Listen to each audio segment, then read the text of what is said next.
Welcome to fantasy நாவல்.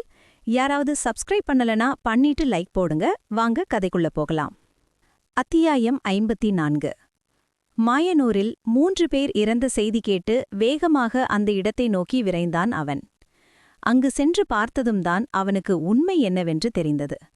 அவர்களை உயிரோடு எரித்தது சிவனேசனின் மாமா என்பது அவனுக்கு தெரிய வந்தது. ஆனால் அதைப்பற்றி யாரும் எதுவும் வெளியில் பேசவில்லை. போலீசிடம் கூட யாரும் கம்ப்ளைண்ட் கொடுக்கவில்லை. ஏனென்றால் சிவனேசனின் மாமா அவர்களை எரித்தது போல தங்களையும் ஏதாவது செய்துவிடுவார் என அனைவரும் பயந்தனர். சிவனேசன் காலில் அடிபட்டு மருத்துவமனையில் சேர்க்கப்பட்டிருந்ததால் அவன் எழுந்து நடப்பது சற்று கடினம் என மருத்துவர்கள் கூறியிருக்க, சிவனேசனின் மாமாவிற்கு கோபம் அதிகரித்தது. கோபத்தில் அவருடைய கண்கள் சிவந்தன. அவர் எப்பொழுது என்ன செய்வார் என தெரியாமல் அவருடன் கூட இருந்த அடியார்கள் பயத்தில் இருந்தனர். அதன் பிறகு சிவனேசனின் மாமா பணத்தை கொண்டு அவர்கள் 3 பேரும் தானாக தீ வைத்து தற்கொலை செய்து கொண்டார்கள் என போலீஸ்காரர்களை நம்ப வைத்தான். அவர்களும் தங்களுக்கு கிடைத்த பணத்தை வாங்கிக் கொண்டு அதை கண்டுகொள்ளாமல் விட்டுவிட்டனர். மறுபுறமும் குப்புசாமியின் வீட்டில் தன்னுடைய மாமனாருக்கு இறுதி சடங்கை செய்தான் அவனுடைய மருமகன். தன்னுடைய மனைவியை காணவில்லை என போலீஸ் ஸ்டேஷன் கம்ப்ளைண்ட் செய்திருந்த குப்புசாமி மருமகனுக்கு ஏமாற்றம் மட்டுமே மிஞ்சியது. ஏனென்றால் போலீஸ்காரர்கள் விரைவில் அந்த கேஸை முடிக்க வேண்டும் என்பதற்காக குப்புசாமியின் மகள் தன்னுடைய காதலுடன் ஓடிவிட்டாள் என கூறி அதை மூடித்து வைத்தனர். குப்புசாமியின் மருமகனுக்கு தன் மனைவியைப் பற்றி மற்றவர்கள் கூறுவதை நம்புவதா வேண்டாமா என தெரியவில்லை. இருந்தாலும் தன்னுடைய மனைவி நிச்சயம் தன்னை தேடி வருவாள் என்ற நம்பிக்கையில் அவன் அந்த ஊரை விட்டு சென்றான்.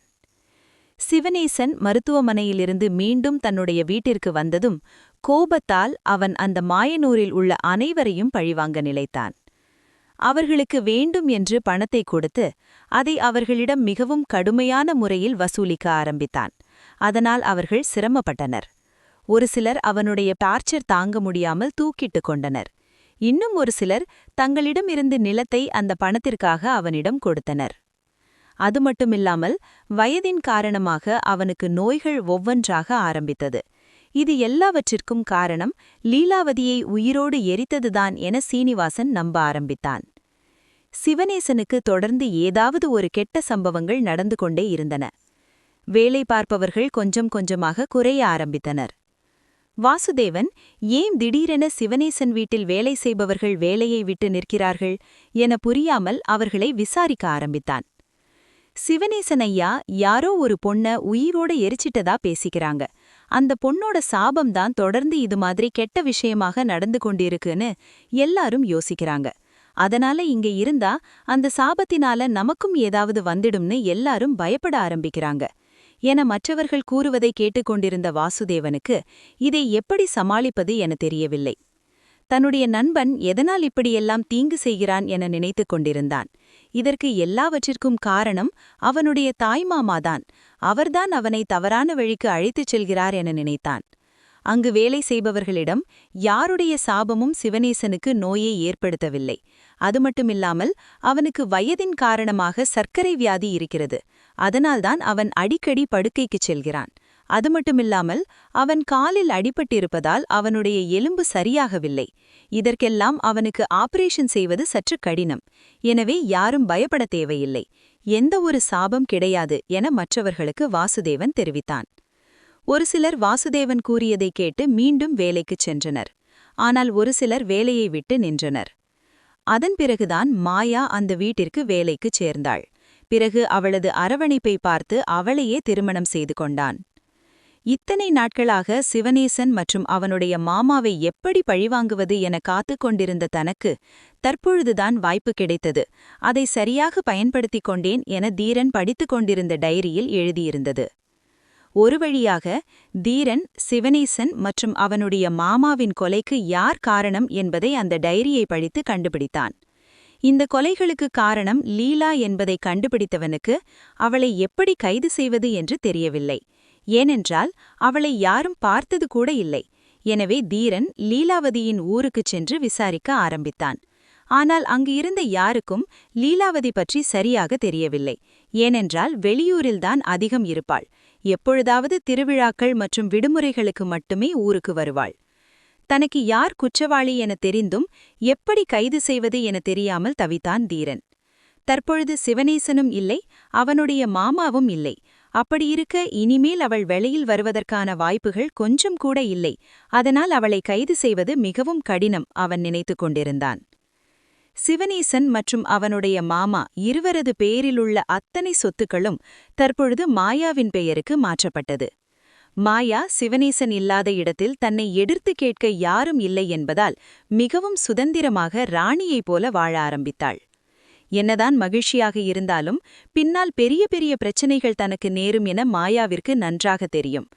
என்ன செய்யலாம், இதன் பிறகு வரும் பிரச்சனைகளை எப்படி சமாளிப்பது என மாயா சிந்தித்துக் கொண்டிருக்க, மறுபுறமும் தீரன் தனக்கு குற்றவாளி யார் என தெரிந்தும் தன்னால் கைது செய்ய முடியவில்லை என நினைத்து தன்மீதே கோபப்பட்டான். மறுபுறம் மாயாவை தனக்கு பிடிக்கவில்லை என்றாலும் சிவனேசன் இறந்த பிறகு அவனுடைய சொத்துக்கள் அனைத்தும் அவளுக்கே சேர வேண்டியவை. எனவே நாம் நம்மிடம் இருக்கும் அனைத்து கணக்குகளையும் முடித்து மாயாவிடம் ஒப்படைக்க வேண்டும் என வாசுதேவன் நினைத்தான். அதனால் இரவு பகல் பாராமல் சிவனேசனின் கணக்கு வழக்குகளை பார்த்து கொண்டிருந்தான். சிவனேசனின் பணம் யாரிடமெல்லாம் இருக்கிறது, எவ்வளவு வந்திருக்கிறது, எவ்வளவு வரவேண்டும் என அனைத்தையும் தீரன் சரிபார்த்து கொண்டிருந்தான். அப்பொழுதுதான் வாசுதேவன் ஒன்றை கவனித்தான். அதாவது கணக்கில் காட்டப்படாத பணங்கள் நிறைய குறைந்தன. அதற்கான காரணம் என்னவென்று வாசுதேவனுக்கு நன்றாக தெரியும்.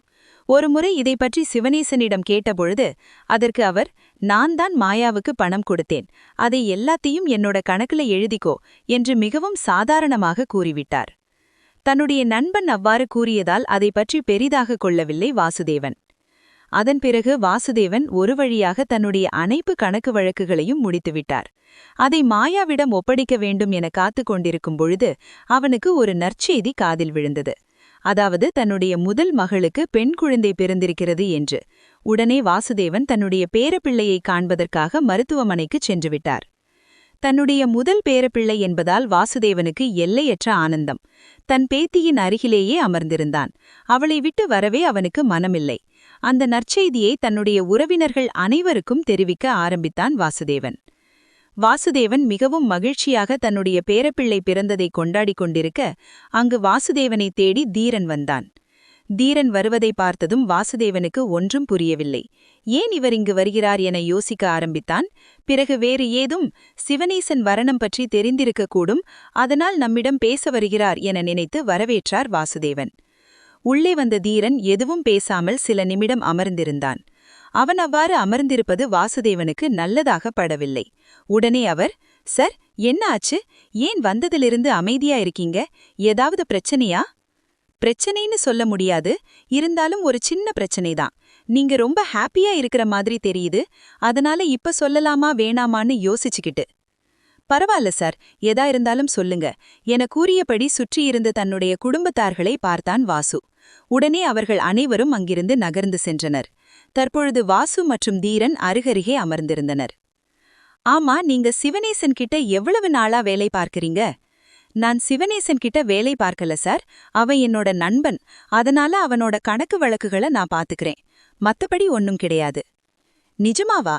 அப்ப நீங்க அவர்கிட்ட வேலை பார்க்கலையா? நான் அவர்கிட்ட வேலையெல்லாம் பார்க்கல சார், நான் அவனுக்கு உதவி செஞ்சுக்கிட்டே இருக்கேன், அவ்வளவுதான். இதுக்கு மேல அது நடக்காது.